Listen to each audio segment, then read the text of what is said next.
के लिए वो अहम घड़ी आ गई है जहां से चंद्रयान 3 मिशन का भविष्य तय होना है।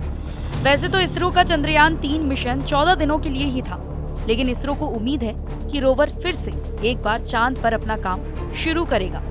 बेशक ये मिशन अब तक पूरी तरह सफल रहा है, लेकिन भारतीय अंतरिक्ष अनुसंधान संगठन की कोशिश है कि लैंडर और रोवर से बोनस जानकारियां जुटाई जाएं। इसके लिए इसरो चांद पर सुबह होने का इंतजार कर रहा था। जिस शिव शक्ति पॉइंट पर भारत का लैंडर और रोवर मौजूद है, वहां 20 सितंबर को सूरज की पहली किरण पड़ चुकी है। अब बारी है इसरो के सिग्नल भेजने की। इस बीच यूरोपियन स्पेस एजेंसी यानी कि ESA के कोरोई स्पेस स्टेशन से चंद्रयान 3 के लैंडर विक्रम को लगातार संदेश भेजे जा रहे हैं, लेकिन लैंडर की तरफ से जो रिस्पॉन्स आ रहा है वो बेहद कमजोर है। यानी उनके पास से जिस तरह की ताकतवर रेडियो फ्रिक्वेंसी निकलनी चाहिए वो निकल नहीं रही है। इमेच्योर एस्ट्रोनॉमर स्कॉट टाइली ने एक ट्वीट करते हुए लिखा है, बुरी खबर, चंद्रयान 3 के चैनल पर 2268 मेगाहर्ट्ज का उत्सर्जन हो रहा है। ये एक कमजोर बैंड है, यानी चंद्रयान 3 के लैंडर से अभी तक किसी तरह का मजबूत सिग्नल नहीं मिला है। स्कॉट ने कई ट्वीट्स किए हैं जो पिछले हर 4 घंटे से हर 10 मिनट पर आ रहे हैं।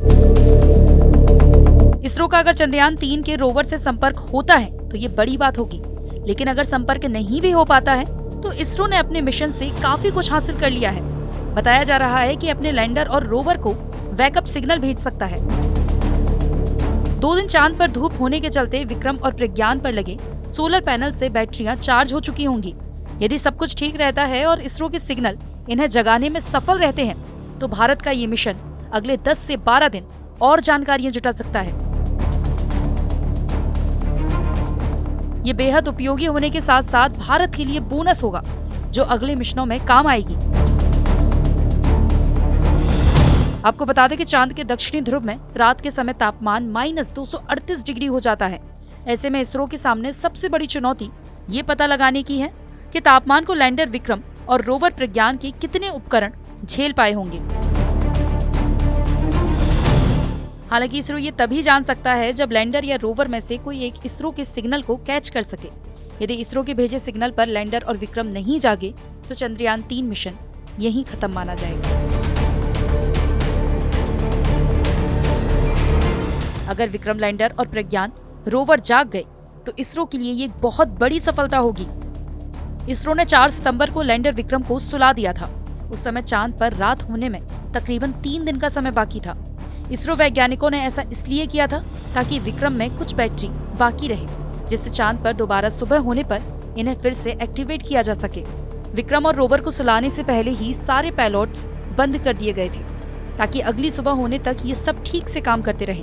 कई लोग ये जानना चाहते होंगे कि अगर रोवर फिर से काम करना शुरू कर देगा तो क्या करेगा। इसका जवाब ये है कि प्रज्ञान और विक्रम जाग जाते हैं तो ये वही काम करेंगे जो अब तक करते आए हैं। विक्रम में लगे रंगा, चास्टे, इल्सा और LRA क्रमशः चांद के प्लाज्मा, गर्मी तापमान, लैंडिंग साइट के पास भूकंपीय गतिविधि, चांद के डायनेमिक्स को समझने का प्रयास करेंगे। इसके अलावा प्रज्ञान के साथ गए पैलोट्स LIBS कंपोजिशन यानी कि चांद की सतह की खनिजों की स्टडी करेगा। वहीं APXS चांद की सतह पर रसायनों की खोज करेगा।